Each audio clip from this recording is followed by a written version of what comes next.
আসসালামু আলাইকুম সুপ্রিয় দর্শক। তারেক রহমান প্রধানমন্ত্রী হওয়ার পর থেকেই সামাজিক যোগাযোগ মাধ্যমে বেশ আলোচনা হয়েছিল যে তিনি কোন দেশে আগে সফর করবেন, কারণ বাংলাদেশের সাথে ভালো সম্পর্ক তৈরি করার জন্য এবং যাতে এমন একটা দেশে তিনি যান যাতে বাংলাদেশের সাথে একটা ভালো সম্পর্ক হয় এবং বাংলাদেশের মানুষের ভাগ্যের পরিবর্তন হয়, এরকমই কিন্তু মানুষ আলোচনা করেছে। কিন্তু ইতিমধ্যেই সকল জল্পনা কল্পনা পেরিয়ে তিনি মালয়েশিয়ায় গিয়েছেন এবং মালয়েশিয়ার প্রধানমন্ত্রীর সাথে সৌজন্য সাক্ষাৎ করবেন। তার ওয়াইফকে নিয়ে গেছেন সেখানে। তারা বিভিন্ন বিষয় নিয়ে সেই মালয়েশিয়ার প্রধানমন্ত্রীর সাথে আলোচনা করবেন যাতে বাংলাদেশের যেই প্রবাসীরা সেখানে আছেন তাদের অবস্থান যেন ভালো হয়, তারা যেন সেখানে ভালোভাবে থাকতে পারে, তাদের উপর কোনো যেন সমস্যা না হয় এবং যারা মালয়েশিয়ায় যেতে চাচ্ছে এবং বাংলাদেশে যেন আরও মালয়েশিয়ায় তারা লোক পাঠাতে পারে, এরকম একটা বার্তা কিন্তু তারেক রহমান দিবেন বিদেশ সফর পরে। হয়তো এরকম বিভিন্ন বিষয় নিয়ে আলোচনা করবেন এবং এই মালয়েশিয়ার প্রধানমন্ত্রীর সাথে। কিন্তু দীর্ঘদিন যেই প্রবাসীরা মালয়েশিয়ায় যেতে পারে না, অনেকেই লাখ লাখ টাকা দালালকে দিয়ে রাখছে এবং মালয়েশিয়ায় যাওয়ার জন্য। কিন্তু মালয়েশিয়ায় মাঝে মধ্যে দেখি আমরা শ্রমবাজার বন্ধ হয়। আর তারেক রহমানের মালয়েশিয়ার যাওয়ার প্রধান লক্ষ্যই হচ্ছে যে বাংলাদেশে কিভাবে বেকারত্ব দূর করে, মালয়েশিয়া যেহেতু একটা বড় শ্রমবাজারের জায়গা, সেখানে বাংলাদেশের যারা বেকারত্ব আছে তাদেরকে পাঠিয়ে কিভাবে একটা কর্মসংস্থান বৃদ্ধি করা যায়, তার জন্য কিন্তু প্রথমেই তারেক রহমান এই উদ্যোগটা নিয়েছেন। হয়তো আগে আলোচনা হয়েছে তিনি ভারতে যাবেন অথবা চীন যাবেন, কিন্তু সেই মালয়েশিয়ায় থেকে কিন্তু তিনি চীনে যাবেন। এখন সবচেয়ে একটা বড় প্রশ্ন হচ্ছে যে তিনি কেন ভারতকে এড়িয়ে গেলেন, যে ভারত বাংলাদেশের সাথে একবার পাশাপাশি লাগানো, সাথেই এক পাশে ভারত আর এক পাশে বাংলাদেশ, এবং দীর্ঘদিন বাংলাদেশের বন্ধু হিসেবে পরিচিত ছিল ভারত। আজকে সেই ভারতে প্রথম সফর না করে তিনি মালয়েশিয়ায় যাওয়ার কয়েকটি কারণ আছে। গত 17 বছর আমরা দেখেছি যে আওয়ামী লীগকে বৈধতা দেওয়ার জন্য, আওয়ামী লীগের ক্ষমতাকে দীর্ঘস্থায়ী করার জন্য, আওয়ামী লীগকে শক্তিশালী করার জন্য এবং আওয়ামী লীগের পর আওয়ামী লীগের ক্ষমতায় থাকবে, এরকমের কারণেই কিন্তু সেই নরেন্দ্র মোদী শেখ হাসিনাকে ক্ষমতা দিয়েছে।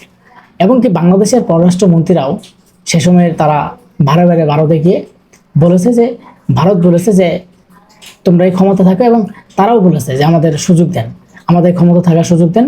এবং আওয়ামী লীগ যতদিন ক্ষমতায় থেকেছে ততদিনই ভারতের জন্য ভালো হয়েছে, নরেন্দ্র মোদীর জন্য ভালো হয়েছে। তার মানে তিনি অনেক কিছু নিয়েছেন, বাংলাদেশে কিছুই দেয় নাই, আর বাংলাদেশ থেকে কিন্তু তিনি সব কিছু লুটেপুটে নিয়েছেন। আজকে সব দিকে বিবেচনা করে কিন্তু আজকে তারেক রহমান সেই মালয়েশিয়া সফরে গেলেন। ভারতে সফরে গেলে হয়তো তার উপর বাংলাদেশ থেকেও একটা পদত্যাগের আন্দোলন শুরু হতো, কারণ যে ভারত ছাত্র জনতা গণঅভ্যুত্থানের যেই যারা বাংলাদেশের নেতৃত্ব দিয়েছে তাদেরকে মারার জন্য এবং তাদেরকে মেরে ফেলার জন্য সব ধরনের চক্রান্ত করেছিল। আজকে সেই ভারত যখন বারবার তারেক রহমানকে আমন্ত্রণ জানাচ্ছে এবং দীর্ঘ 17টি বছর জোরপূর্বকভাবে সেই আওয়ামী লীগ ক্ষমতা থেকেছে এবং সেই আওয়ামী লীগকে বৈধতা দিয়েছে নরেন্দ্র মোদী। আজকে সেই নরেন্দ্র মোদী এখন আবারও তারেক রহমানকে ধরতে চাচ্ছে যে তারেক রহমানকে বুঝিয়ে বা কথা বলে যে কোনোভাবে সেই ভারতে নিয়ে যাওয়ার জন্য। কিন্তু তারেক রহমান জানে এবং বাংলাদেশের মানুষ জানে যে ভারতে গেলে তারেক রহমান নিরাপদ নয়। বিশেষ করে তার ব্যক্তিগত নিরাপত্তার বিষয়টা চিন্তা ভাবনার বিষয় আছে। কেননা দীর্ঘ 17 বছর তারেক রহমান যখন দেশের বাইরে থেকেছেন, সে সময় তারেক রহমান যেন দেশে না আসতে পারে এবং তিনি যেন রাজনীতি করতে না পারে, সেই আওয়ামী লীগের সাথে কিন্তু ভারতও জড়িত। আজকে সেই ভারত বারবার আমন্ত্রণ জানাচ্ছে যে তারেক রহমানকে যাওয়ার জন্য, যে দুই দেশের মধ্যে একটা ভালো সম্পর্ক তৈরি করার জন্য।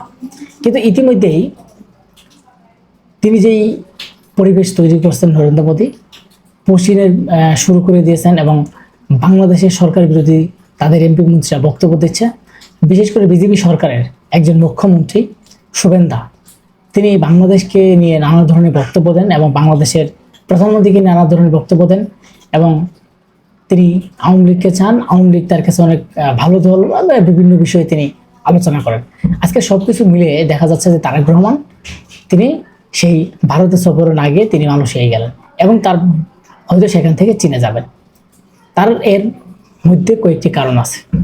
তিনি সেই ভারতে না যাওয়ার কয়েকটি কারণ আছে। কয়েকদিন আগে আপনারা জানেন জাহিদুর রহমান, বাংলাদেশের তারেক রহমানের মানে তথ্য উপদেষ্টা, প্রধানমন্ত্রীর তথ্য উপদেষ্টা, যিনি দিল্লিতে গিয়ে হয়রানির শিকার হয়েছেন এবং তার সাথে অনাকাঙ্ক্ষিত কিছু ঘটনা ঘটেছে, যেখানে কি একজন মন্ত্রীর সমান পাওয়ার রয়েছে, তাকে যখন বরণ না করে তার উপর আক্রমণ করার চেষ্টা করেছে, তাকে হয়রানি করার চেষ্টা করেছে, তার বিরুদ্ধে যেই অনাকাঙ্ক্ষিত কিছু ঘটনা ঘটিয়ে দিয়েছে দিল্লি, এখান থেকেই প্রমাণ হয় যে তারেক রহমান সেই বিদেশে ভারতে কিন্তু তিনি নিরাপদ নন এবং তার উপর ব্যক্তিগত আক্রমণ হতে পারে বা তাকে নিয়ে গত 17 বছর ষড়যন্ত্র করেছে যেভাবে আওয়ামী লীগ, এবং আওয়ামী লীগের সাথে সেই ভারতও জড়িত। এবং ভারতও সে সময় চেয়েছিল যে মানে আওয়ামী লীগের পর আওয়ামী লীগে থাকুক, অন্য কোনো রাজনৈতিক দল যাতে এই বাংলাদেশে আর প্রতিষ্ঠা না হতে পারে। আজকে তার কারণে তিনি যত রকমেরই আবেদন করুক, যত রকমের আমন্ত্রণই জানাক, কোনোভাবেই কিন্তু তারেক রহমান এমন কোনো ডিসিশন নেবেন না যে তিনি ভারতে যাবেন। আজকে তিনি তার প্রথম সফর মালয়েশিয়ায়, এবং তিনি ভারতকে এড়িয়ে যাওয়ার অনেকগুলো আরও উদ্দেশ্য থাকতে পারে। যে এই মুহূর্তে বাংলাদেশের মধ্যে যে একটা উত্তেজনা, যে দিল্লি না ঢাকা, বাংলাদেশের একটা স্লোগান, এবং যে সময় আন্দোলন হয়েছিল 24শে গণঅভ্যুত্থানের সময় যে আন্দোলন হয়েছে, সেই আন্দোলনে বাংলাদেশের ছাত্র জনতা গণঅভ্যুত্থানে যারা নেতৃত্ব দিয়েছে তারা সবাই একটা স্লোগান দিয়েছিল, দিল্লি না ঢাকা। সে সময় সেই দিল্লির দাসত্ব, সেই দিল্লির মেটিকুলাস ডিজাইন এই বাংলাদেশে চলবে না, এবং বাংলাদেশের মানুষ সেই দিল্লির ভাষা অনুযায়ী কাজ করবে না। এটা কিন্তু সেখানেই প্রমাণিত হয়েছে। আজকে তারেক রহমান ক্ষমতায় আসার পর সেগুলো কি ভুলে গিয়ে যদি ভারতে যান, হয়তো ভারতে তার জন্য নিরাপদ নাও হতে পারে, তিনি ভারতে গিয়ে আরও বিপদে পড়তে পারে।